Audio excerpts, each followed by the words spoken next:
So, this is Akila Rajini, Assistant Professor from IT Department of Kamaraj College of Engineering and Technology. So, welcome to the next lecture series of Codecraft series, and this lecture series is completely focusing on structured query language. So, the prerequisite is you should know what a DBMS is and how to manage and communicate with the database through structured query language. And we are going to focus on the additional most significant additional topic over the structured query language, that is embedded SQL and dynamic SQL. Embedded SQL and dynamic SQL both reduce the complexity and the burden over the burden that has been already set over the developers, backend developers and the users even. Okay. So that's why we are focusing in this video lecture the embedded SQL and dynamic SQL, which is most essential for the application developers to interact with the database. So first we are going to focus it on embedded SQL, which is associated with database management system. And what an embedded SQL is, it will be integrating the structured query language with the application programs and the databases. So it reduces the complexity of application programmers, as I said already, right. So it is the integration of, that is the embedded SQL is a powerful tool that integrates the application programs with the database management system.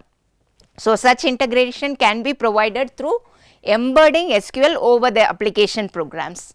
So it acts as a bridge between applications and databases, so that it makes the data manipulation and communication ease or simpler. And we have more different types of embedded SQL tools or query languages, and that is Altibase. For the IBM we have DB2 and Microsoft SQL Server is there, Mimer SQL is there, and Oracle database, it supports embedded SQL, and then Postgres SQL and the SAP's Sybase is there. So all these SQL tools, they support embedded SQL. So embedded SQL is nothing but the integration of SQL inside the application programs, so that it makes the communication easy with the backend database. So that is what we call it as embedded SQL. So what is the necessity or need of embedded SQL? So in order to make the database manipulation simpler and easier, we are going for embedding SQL queries over the application programs.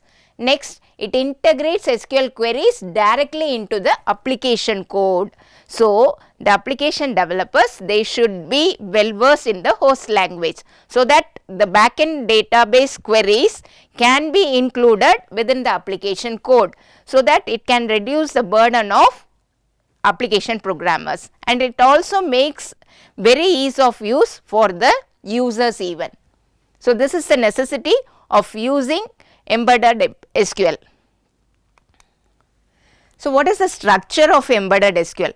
So how the embedded SQL statements need to be integrated with the application code. So we have a syntax for that, and first we have to establish the connection with the backend database. In order to establish the connection with the database, we have the keyword connect, and each and every statement need to be executed in the embedded SQL using execute SQL.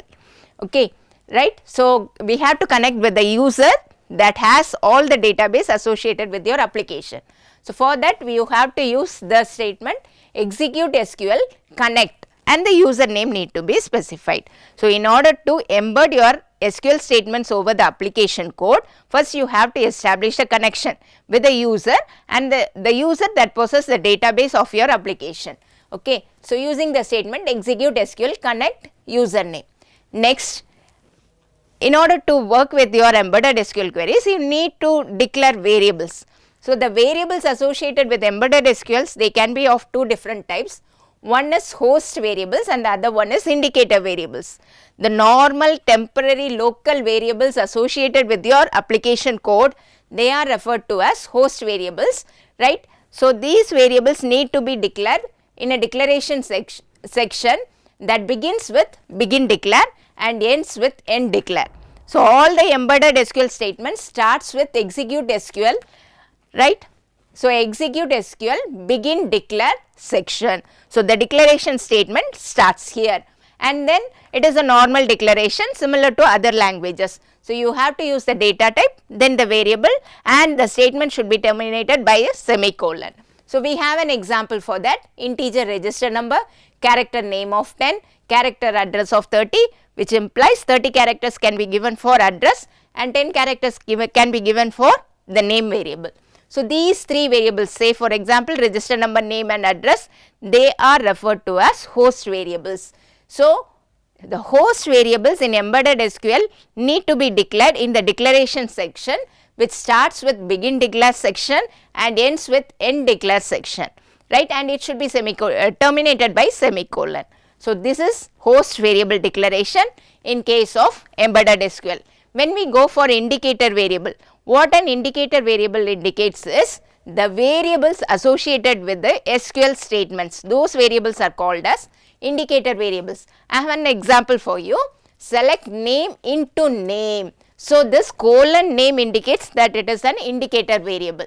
So, whatever variables that you are using along with the SQL statements, such variables are called as indicator variables and it will be indicated by colon.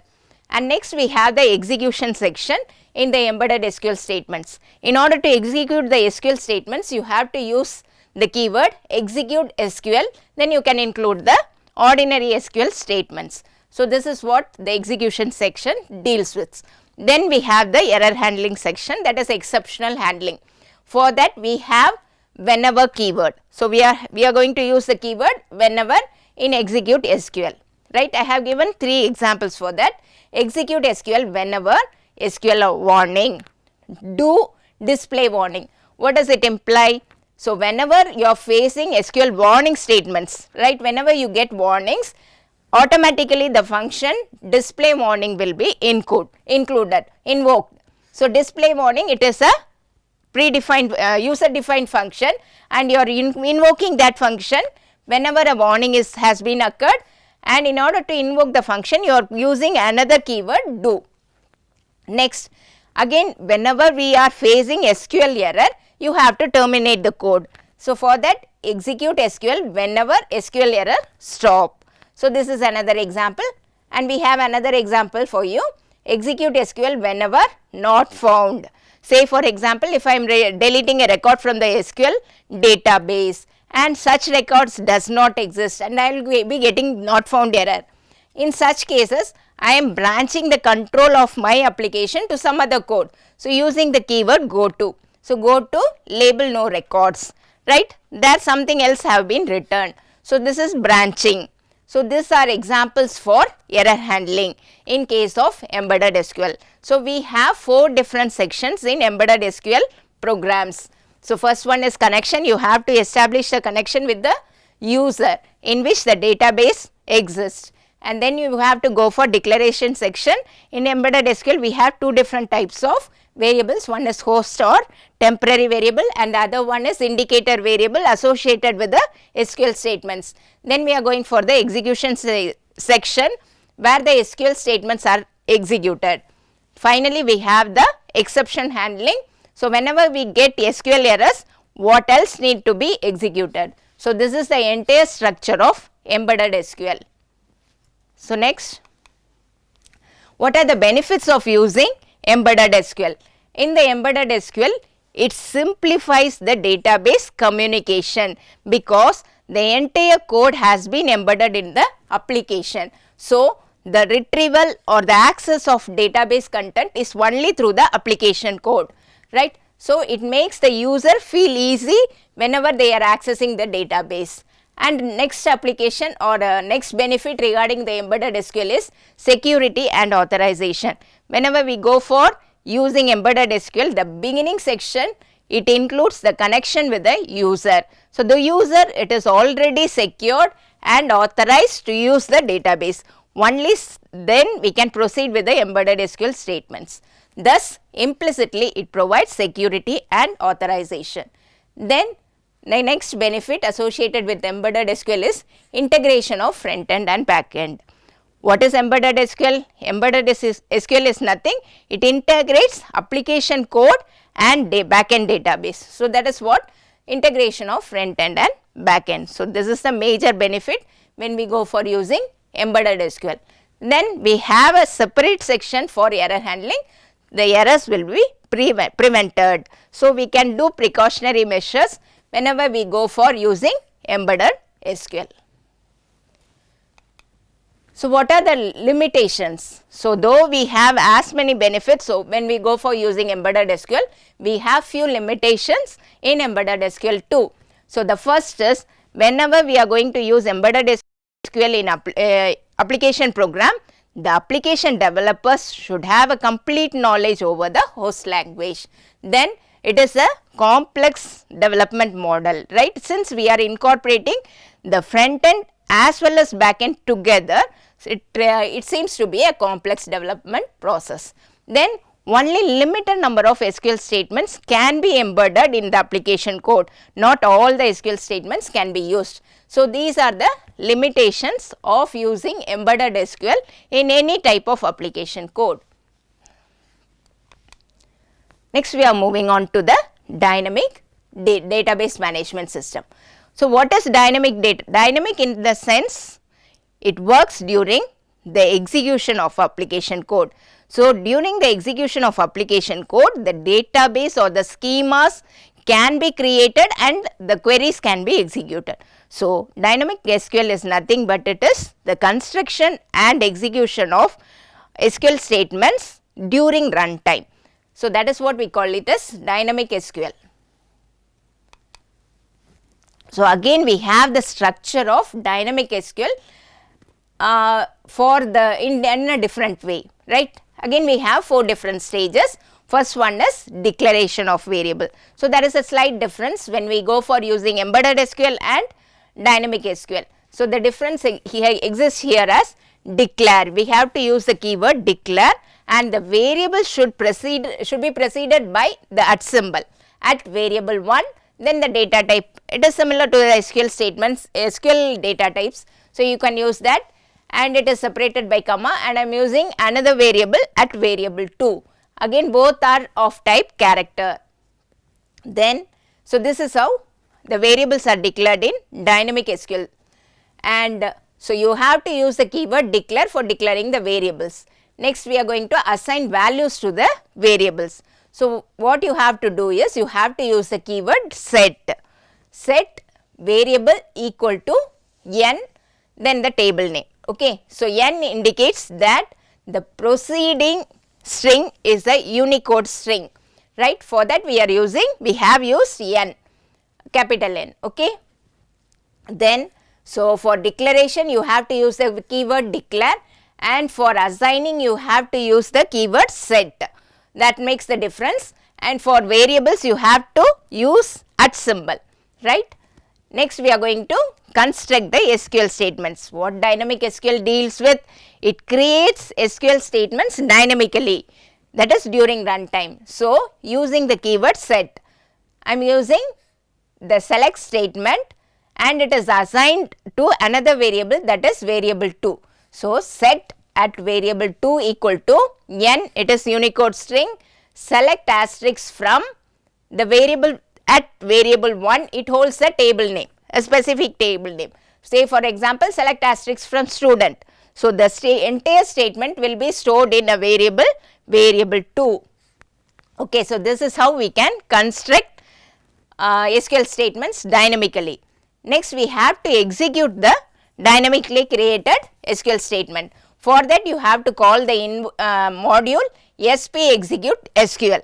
So, using this module, you can execute any type of SQL queries, SQL statements, and the keyword execute is used. Execute the module you have to call sp execute SQL and the variable. The variable contains the SQL statement. So, the SQL statement uses another variable which is assigned with a table name. Can you understand? So, the structure of dynamic SQL, it also includes 4 different parts. So, the first one is declaration part, then assigning values to the variable, then you have to construct the SQL statement again using the set keyword, then using the execute keyword you can execute the dynamically created SQL statements. So, this is the structure of dynamic SQL. So, by using dynamic SQL we have different types of benefits. So, the benefits over dynamic SQL are flexibility of creating on the fly queries.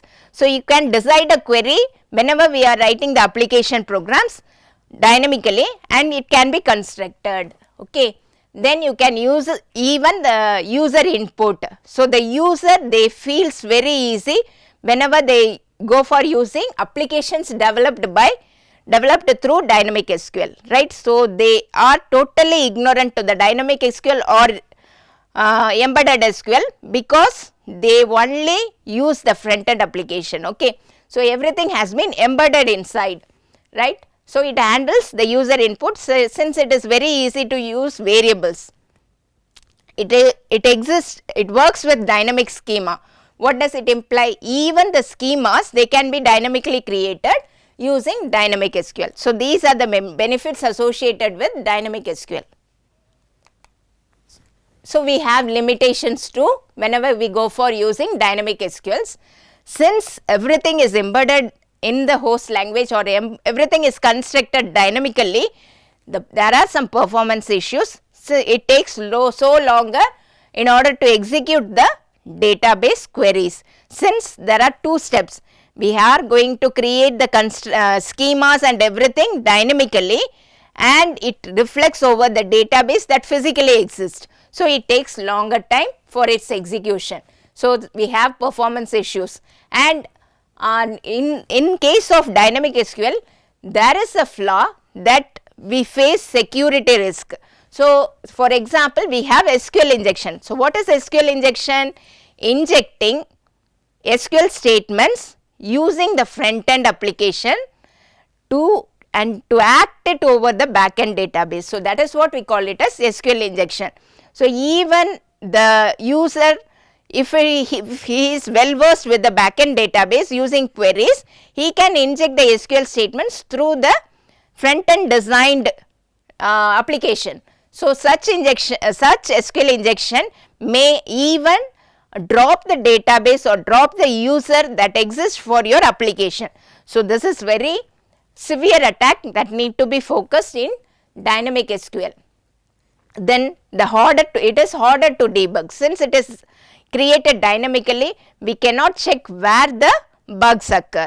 So, these are the severe limitations that exist in dynamic SQL. So, finally, to conclude, embedded SQL and dynamic SQL, they are additional and significant topics that need to be dealt for the application developers because it makes everything easy and simpler while developing an application code. Since dynamic SQL, it creates the backend dynamically and embedded SQL, it will be integrating the application code with the backend database, right. So, embedded SQL, it integrates application programs and database. Your SQL statements it will be embedded inside your application code. So, that is what we call it as embedded SQL.